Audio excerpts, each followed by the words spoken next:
Magkano po ang magagastos sa halagang 1 million na bili namin ng lupa? Magkano po ang magagastos namin sa paglilipat namin ng titulo? Well, mga kabayan, may vlog na po ako dito kung magkano magagastos sa paglilipat ng titulo. Pero para sa particular na tanong ni kabayan, kasi nagsabi naman ng eksaktong amount na 1 million, so sasagutin po natin punto por punto ng eksakto sa tanong ni kabayan.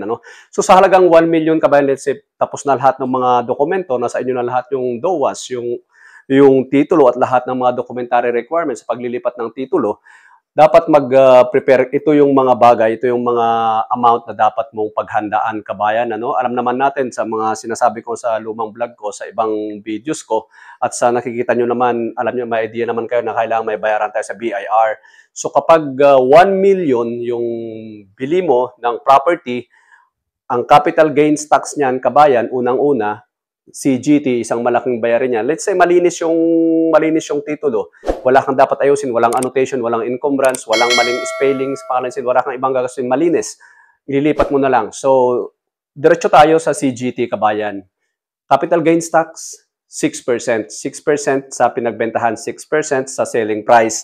Or alam naman natin na doon nga, sinabi ko rin sa mga ibang videos ko na yung basis nila doon sa pagbabayad ng buwis, doon sa CGT, donor stock, estate tax, is based sa selling price, based on sa nakalagay sa DOAS, based sa makikita mo sa tax deck, yung market value, fair market value, or based sa zonal value, whichever is higher. Yung zonal value na a-access natin yan online. Let's say, i-base natin dun sa deed of absolute sale para lang masagot yung tanong mo na 1 million. I-base natin sa 1 million na bentahan na pagbili mo ng lupa. So, ang 6% ng 1 million, kabayan, is 6% by 1 million is 60,000. So, 60,000 na CGT. At sunod doon, yung DST. Ano yung DST? Yun yung documentary stamp tax. Yun po ay 1.5%. So, 1.5% ng 1 million, kabayan, is 15,000 pesos. So, mayroon ka ng CGT na 60,000 pesos, which is 6%. Pangalawa, mayroon ka ng DST na 1.5%, which is 15,000. Ang sunod na major na babayaran mo is yung transfer tax. Usually po, depende sa area, 0.5 to 0.75, 0.25%. So, but based on my experience, sa halagang 1 million, mag-prepare ka dyan ng at least 8,000 pesos, kabayan. So, tatlo na po, may CGT ka ng 60,000, mayroon ka ng DST na 15,000, 1.5%, transfer tax na 8,000 more or less. Estimate ko lang po yung 8,000 transfer tax pero hindi po nalalayo doon. Then registration fee sa RD, pagbayad ka na sa transfer tax, of course pupunta ka na sa RD para iparehistro na ang titulo. Siyempre lumabas na yung e-car, pagbayad mo na kasi yung CGT, DST, tapos ka na sa BIR, matakuha mo na yung certificate authorizing registration, bayaran mo na yung transfer tax. Pag nabayaran mo na yung transfer tax at nakuha mo yung transfer tax certificate, ipaparehistro mo na ngayon yung titulo doon sa RD para mailipat na yung pangalan mo. Dito ka na magbabayad naman ng registration fee. Mayroon naman silang sinusunod na table of metrics, mga bayarin sa pagpaparehistro, or pwede mo rin itong ma-access online via LRA registration calculator. So, ayan po, So, balikan natin, 60,000 na CGT, 15,000 yung DST, transfer tax mo na 8,000, registration po na more or less 5,000, hindi po nalalayo doon. Based on my experience, based on my actual experience sa mga previous transactions ko sa pagpaparehistro. So, pag i-add mo lahat yun, mayroon ka ng 88,000 pesos na gastusin sa halagang 1 million pesos na bili mo ng lupa. At hindi lang po yun, kabayan. Dapat i-add mo din yung mga miscellaneous expenses. Ano ba yung mga halimbawa po ng miscellaneous expenses na pwede mo pang gastusin? Yung pagpapanotaryo mo po ng deed of absolute sale, hindi po nakasama doon. Kasi nakadepende po kasi yun kung kaninong abogado ka pupunta, usually 1 to 2%. Pero let's say 1% or 2%, 5 to 10,000, mga ganun. So, again, depende po sa area, depende po sa iyo. Kung may kakilala kang abogado, kamag-anak kang abogado, baka yung iba nakakalibre pa. Pero usually po nag-vary yun sa 1 to 2%.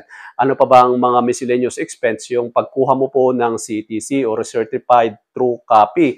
Kasama po yun sa miscellaneous, yung Certified True Copy ng tax deck na kukunin mo sa assessor, yung Certified True copy naman ng title na kukunin mo sa Registry of Deeds, yung mga gagastusin mo sa pagpupotocopies, pagpapa-xerox, yung gagastusin mo na pamasahe, yung transportation mo back and forth dun sa bahay mo, kasi pabalik-balik ka dyan, papunta ka sa BIR, sa RD, sa assessor, sa treasury office. So gagastos ka dyan, pagkain mo, transportation mo. let's say mag-alat ka dyan ng kung 88,000 yung total expenses mo sa bayaring buwis, transfer tax, registration, siguro pinaka-safe na dapat mong paghandaan kabayan is 100, at least mag-prepare ka ng 105,000 pesos. Lahat na po yan. Kung ikaw maglalakad, kabayan, kung ikaw po yung maglalakad at kung updated po yung real property tax o yung amilyar, well, pwede mo ring isama doon sa miscellaneous mo yung amilyar. Mura lang naman po yung amilyar. Halimbawa, siguro naman na due diligence mo na bago mo bilhin yung property at updated na yung buwis, bayad na yung updated na yung RPT na binabayaran ni owner, ni seller bago ibenta sa iyo yung property. So siguro ang pwede mo na lang dagdag diyan sa sinabi kong amount na 105,000 pesos is kung hindi ikaw mismo yung maglalakad. Halimbawa, ikaw ay isang OFW or malayo ka dito sa atin sa Pilipinas at gusto mong ipalakad sa mga licensed real estate broker or sa mga agent o sa mga nagpa-part-time na naglalakad ng pagta-transfer ng titulo, nagva-vary din po kasi yung kanilang professional fee or service fee. Meron pong kumukuha ng 10,000, 15,000, 20,000. Depende po doon sa malinis na titulo, kung malinis yung nilalakad. Kasi iba po yung singilan nila kapag may hindi malinis yung title na tinatransfer, kapag may mga inaayos pa sila, ganun. May maling spelling sa pangalan, may mga annotation or encumbrance na kailangan pa nilang linisin. Yung mga tipong ganun is magkukos po yun ng add-ons or karagdagang gastos. So yan po kabayan, sana nasagot ko po ng diretso yung sagot. So sa halagang 1 million na bili mo sa lupa, let's say yung selling price ang masusunod, hindi po yung zonal value or fair market value, maghanda ka po ng at least 105,000 pesos kung ikaw yung maglalakad mismo sa pagta-transfer ng titulo. Alright, sa susunod nating video, tatalakayin ko naman yung kung paano, kung halimbawa, ikaw gusto mong lakarin yung sarili mong titulo, ikaw mismo mag-transfer, ano ba yung proseso, yung step by step na gagawin mo para ikaw na mismo yung maglakad ng titulo pagbabayad mo sa BIR, to assessor, to RD, then to assessor ulit para i-update yung tax deck. So, sa susunod kong video, ituturo ko po naman po sa inyo kung anong gagawin nyo kung gusto nyo kayo na mismo ang mag-transfer sa inyong titulo. At sa mga hindi pa nakasubscribe, mag-subscribe lang po para updated tayo sa mga susunod nating video.